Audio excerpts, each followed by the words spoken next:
Bom pessoal, só colocando uma correção, no episódio anterior eu confundi a pessoa que matou Subaru com a flecha envenenada, por equívoco meu eu declarei que foi Lois, mas foi simplesmente uma lolly aleatória que Itapei colocou, saindo da floresta de Sudrash em chamas. Mas isso não irá alterar em nada o rumo da história, então peço perdão por esse meu equívoco. Então vamos dar continuidade à história, voltando à progressão feita por Subaru até o momento, onde ele se via preso numa gaiola de madeira, junto com o mesmo homem mascarado de antes. E Subaru pergunta ao homem quem foi quem enfaixou seus machucados. O mesmo responde que ele ajudou nisso um pouco, mas quem fez todo aquele processo foram as pessoas que o capturaram. Subaru então olha em volta e descobre onde ele estava. Era uma floresta parecida bastantemente com um santuário, porém com uma visão mais pacata das cabanas de madeira. Subaru fica pasmo com o homem mascarado estar tão calmo naquela situação em que eles estavam, e acalma por explicar que havia sido pego por uma armadilha que provavelmente foram postas pelo povo de Sudrash. Logo em seguida, o mesmo pergunta se Subaru havia encontrado a mulher perdida que ele procurava. Subaru apenas responde que sim, mas ao mesmo instante ele desesperadamente se lembra de ter desmaiado. Nisso, ele perguntou ao homem mascarado há quanto tempo ele estava desacordado,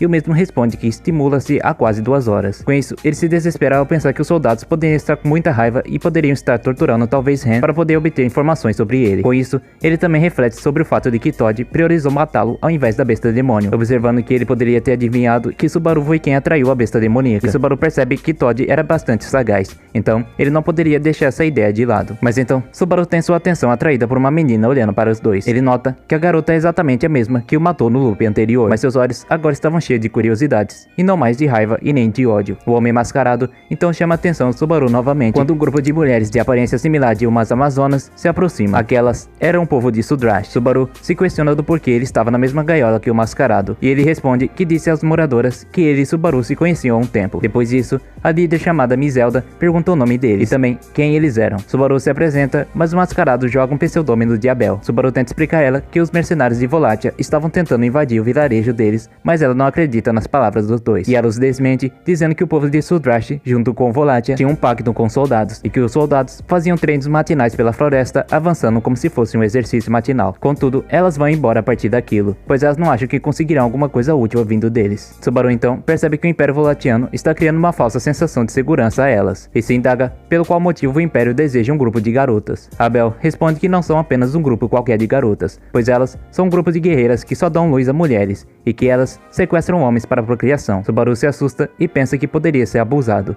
mas Abel o nega, dizendo que elas escolhem seus parceiros, e que a regra geral é que elas descartam quem mente para elas. Com isso, Subaru se acalma e pergunta a ele o porquê ele está tão calmo, visto aquela situação. Abel responde que estava apenas esperando o grupo se afastar para lançar o seu plano, mas antes de prosseguir com seu plano, ele perguntou do porquê Subaru ainda continua procurando pela garota, visto que ele estava todo machucado. Subaru então responde que ela é valiosa demais para ele, e até mais do que ele mesmo, e com isso, o mascarado fica impressionado com aquelas palavras. Então, o mascarado reafirma em dizer que quer ver quando Subaru irá demonstrar isso em uma situação de perigo real. Assim, ele se levanta demonstrando confiar no que Subaru diz sobre o ataque do Império Volatiano, e decide chamar a garota que estava os observando, pedindo para ela chamar Mizelda novamente, pois ele precisava falar com ela. Com isso, ele revela que seu plano era fazer um ritual de passagem, o ritual do sangue vital. Com isso dito, Subaru se indaga sobre o que era esse ritual do sangue vital, e Abel responde que é apenas algo que o povo de Sudrash faz, e que isso faria eles confiarem neles. Com isso, Abel pergunta a Subaru sobre o acampamento em que ele estava, e Subaru dá detalhes a ele de como todos o trataram naquele local, e o que fizeram com ele. Mas antes de se aprofundar mais nisso, Mizelda aparece perguntando o que eles queriam. Então, Abel responde que queria fazer o ritual de sangue vital, e com isso, Mizelda fica bastante chocada por Abel saber sobre o ritual da força vital, e ela se pergunta como ele sabe disso. E ele começa então a zombar dela, dizendo que se 2 pessoas sabem um segredo, então com certeza há um vazamento de informações em algum lugar. Subaru tenta descobrir o que é exatamente esse ritual, mas Mizelda apenas pergunta sobre a sua decisão final.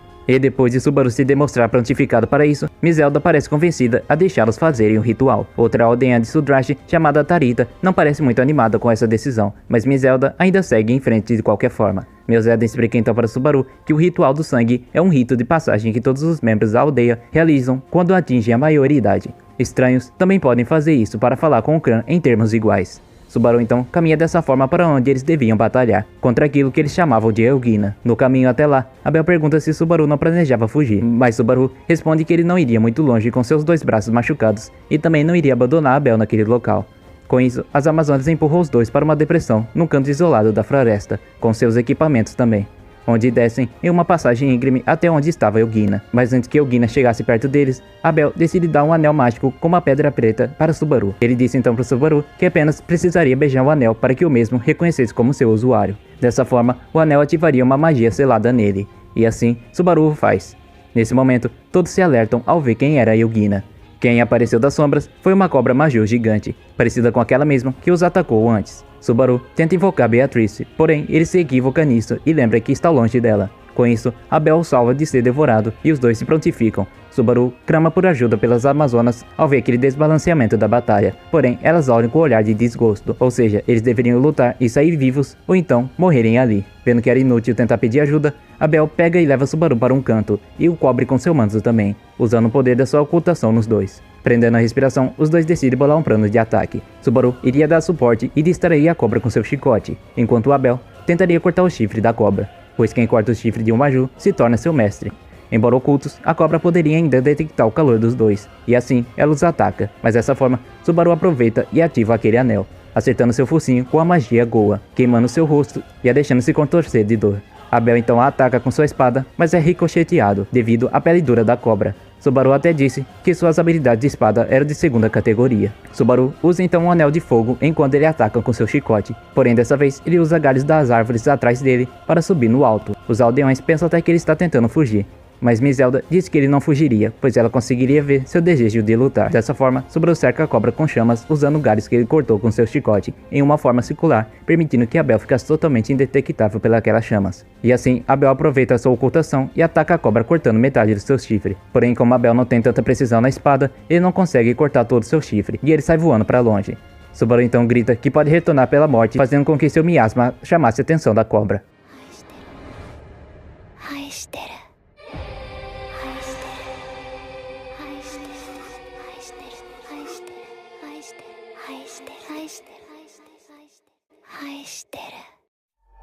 E depois de ouvir mais uma vez Eu Te Amo da bruxa, ele conta como está cansado de ouvir aquilo tudo. E acaba pulando na direção da cobra com um soco em seu chifre, gritando Goa e explodindo o anel, acertando a cabeça da cobra gigante, explodindo seu braço, queimando metade do seu corpo, então explodindo mais a metade da cabeça da cobra gigante, levando a eles uma vitória certeira. Por fim, Abel desesperadamente pede para que Subaru se reerguesse, pois eles haveriam vencido e ele não poderia morrer ali. Mas ele ainda pede para que Subaru diga seu último desejo às Amazonas. E então, Subaru pede para Abel que protegesse Ren. E ele diz isso antes de perder sua consciência mais uma vez. Mas antes disso, Abel havia dito para ele para que deixasse o resto das mãos dele.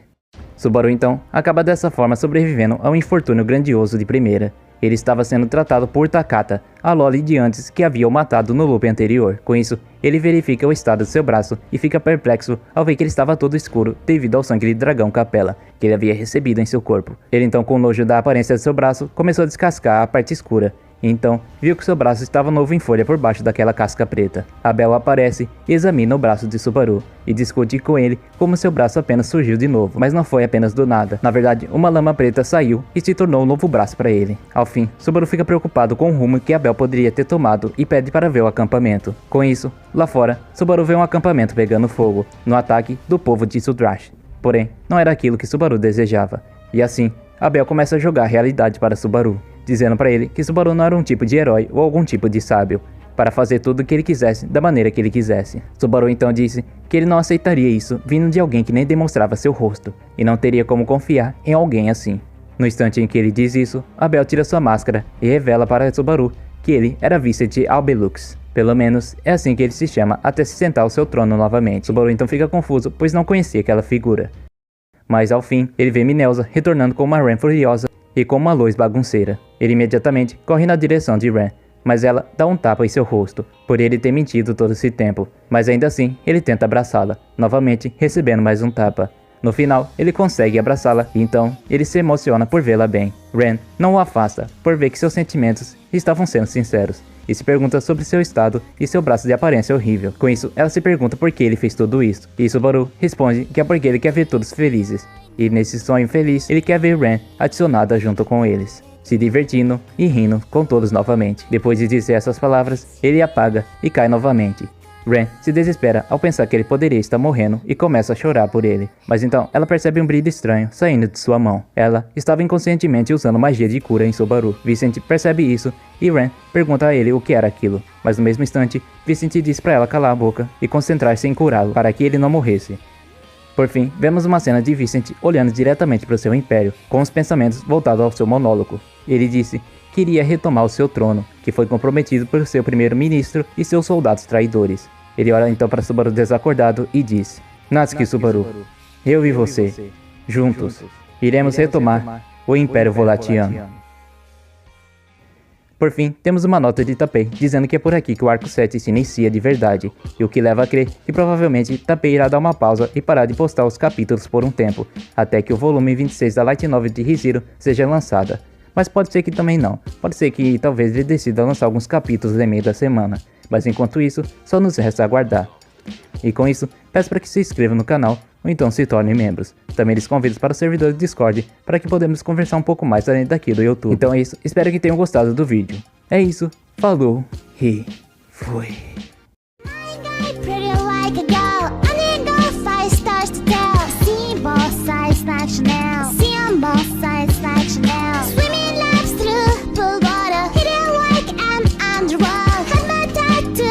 Shibuya, always think of the underworld.